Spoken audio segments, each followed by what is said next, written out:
Hello everybody, welcome back to another Corona vlog. This is the 6th attempt that I've got today, so I keep rambling. I'll try not to do that. So I've got a little list that I've written a few things on, but first I want to talk about the week in general. Of course, I spent the entire week working from home again, and that's all fine because I can do everything at home that I could do at the office, so no problems there. Corona related experience, I guess one day, I think it was 2 days ago, I had a raised temperature and some vertigo, which usually means that I'm fighting off a bug. My immune system is anyway.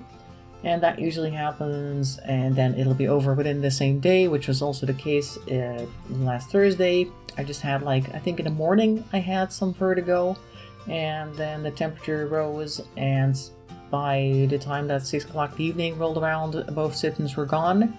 So that's usually how my immune system works. It burns it off within 1 day.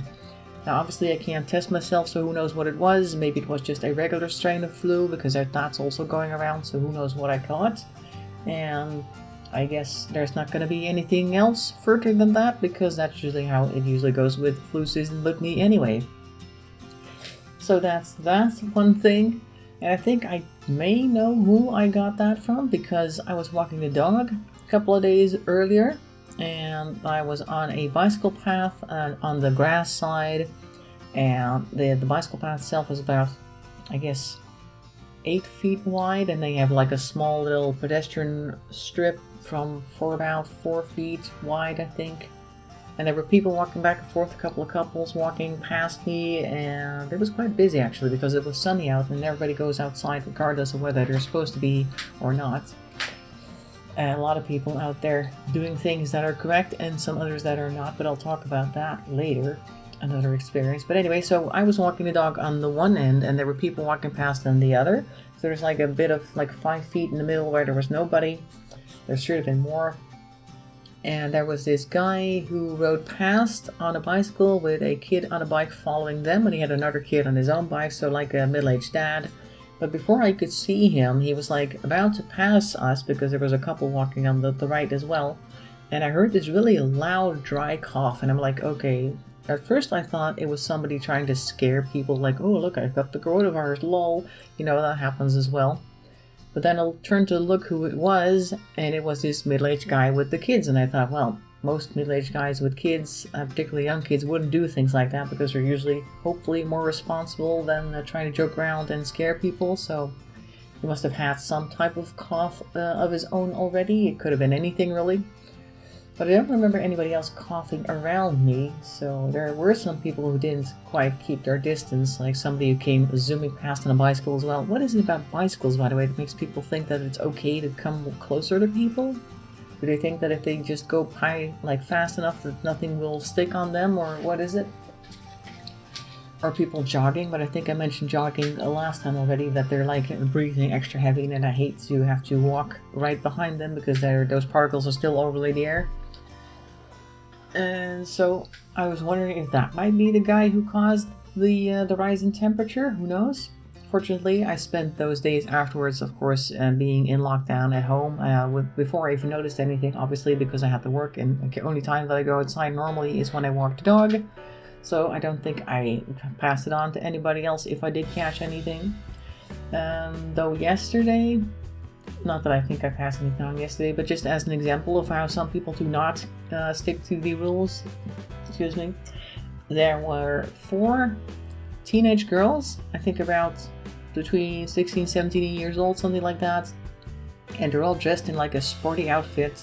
They got their running shoes on, and they got their yoga pants and whatever else they got. It was nice weather, so it was good weather for jogging, except that they weren't jogging. They were on a bicycle path, which was a little wider. It's I want to say 10 feet wide bicycle path, but they were walking in one line. So it's 1, 2, 3, 4 girls just walking as though they were almost like a snow shovel, pushing people ahead of them if there were people there. And the person who was the closest to me, because of course I'm walking my dog again, trying to get all the way to the edge of the path to stay out of other people's way. Only the person that was the closest to where I was moved a little bit further to the left, so that they could create maybe 3 feet of space between us. And I was okay, so these kids are clearly not caring, or they don't know how wide 1.5 meters or 6 feet is. I don't know. So I went ahead and stepped into the grass myself because I'd rather get some dog feces on my shoes than catch another coronavirus or case or whatever. So yeah, that's the thing that with the impetus of youth, I think is what it's called. So that's an example of how things do not go well. Anyway, so another thing that happened this week, I started trying to make a sourdough starter, which is a completely different topic because I like to have fresh bread, but of course, since I can't go to the store whenever I want to, I was trying to figure out if I could find a way around needing yeast for making bread, because yeast is what makes it rise, etc. And the stores right now are completely devoid of any type of yeast. So I was looking up videos on YouTube, and there was this guy, or several actually, that have like a wet jar, a glass jar, and then you see like this starter, like a dough sitting in there with little bubbles and everything. That means that the yeast is starting to grow in there. And the theory behind that is that most wheat flours, other types of flours that have not been bleached, so not the white stuff, the brown stuff, will have small bits of yeast already in it, like bacteria will already be in there. And if you just feed it with some water and just keep like adding more flour and more water every day, then eventually the yeast will start to grow. And you might also want to put a little bit of like sugar in there, or I think the first guy I watched had pineapple juice or something else with some type of sugary content that they could feed off of, so that it'll grow faster.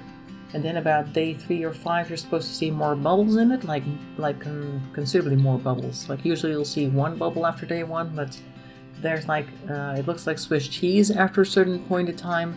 And then you've got your sourdough or yeast starter, they call that, and they can use a bunch of that to put in your regular dough, and that's supposed to be the replacement for a regular bag of yeast, one of those little sachets that you can normally buy. So there are definitely also recipes out there for bread that you can bake without yeast, and that usually requires either baking powder or baking soda with some type of buttermilk. And if you don't have buttermilk, I believe you could also use milk and then add some vinegar to it to try and make it like separate, so you get the cream rather than the entire milk. Or you can use a baking soda with regular butter, and depends on whether you have salted butter or not, that you need to add some extra salt in there. And I wouldn't add more than 1 teaspoon of salt, because it can get very salty very quickly if you're using baking soda, because baking soda in itself is also quite salty tasting. So you don't want to add too much salt and end up with like that type of salty dough that you may have used as a kid in school to make like funny little dough men out of for decoration, but not for eating. So you don't want to put too much salt in there, otherwise you have to throw away all your stuff. So basically that's it. This week I've been doing some cooking, making my own bread. I cleaned the car. Oh, did I tell you the story of the car? No, I don't think I did. So today I went and got my groceries. So I drove to the store, got my groceries. As I was there, I also cleaned the car up a bit, because we had this really fine dust that was settling on all the cars, like a desert. It's kind of like a pollen, I think. It turns green when it gets wet, and it looked really bad, because I initially, before I left, I cleaned the windows with my Windex that I have in my car by default, and all the water that came off of the window was very green and started like drip down the side of the car. It looked really bad. So I drove to the grocery store, parked it there, and then when I came back from buying the groceries, I looked at the car. I was like, I can't drive around looking like this any longer. So I went and took some of the tissue paper that I have in the back of the car and the same window spray that I have, and just cleaned up the car a bit so it didn't look terrible. I'm still gonna have to go back there with a bucket of water and a sponge to make it complete, but for now it looks acceptable. Anyway, so I didn't notice anything at all, because I had several doors open. I had the back hatch open a couple of times to put the stuff in and to get the tissue out and whatnot. So I went about my business. Once it was done, I drove back home, didn't notice anything at all. And then when I parked the car at the apartment building, opened up the back hatch, I pull out the bags and I look to the left top, because I noticed some movement, and I see these 2 wasps sitting there making like a little crown-shaped nest, and I'm like, we can't have that here. I'm not going to have any wasps in my car, because you'll probably start flying around and then end up stinging me at some point, and then I'll drive the car off the road. It's going to be a big mess, and we don't want that. So I went to the front of the car where I keep an aerosolized like a spray, what's it called again, a deodorizing spray for the car interior, whatnot. And it's like I gave them very good spritz because they probably smelled as well. And once I managed to get them enough deodorant, I went ahead and grabbed like a bunched up piece of tissue to like wipe them out of there because we can't have that. But it looked very interesting, the little nest that they made. It was like a little crown-shaped bit of paper, I guess it is, what they make it out of. And it would have probably grown and covered the entire back of the car had I left it there. But it might be a good tip if you're currently leaving the car sitting around because you can't drive to work, to occasionally take a look in there to see if there aren't like any other creatures trying to build a nest in there, because there's probably more wasps all over building nests wherever. Maybe you should pop the hood, take a look under there, because they will use any spot that looks good to them. And since you're not driving the car very often, you won't hear them buzzing, so you won't know that they're there until you suddenly do need your car, and then maybe you have a whole nest on your hands. So make sure to check those things out. Well, that's about all that happened this week that was of interest, so I think I'm just going to leave it there. Hope you're having a good time as well, that you're happy and healthy, everybody else you know is happy and healthy and doing good, and I think that's it for now. So have a good week, and I'll maybe see you next week if I have more to report, and bye bye for now.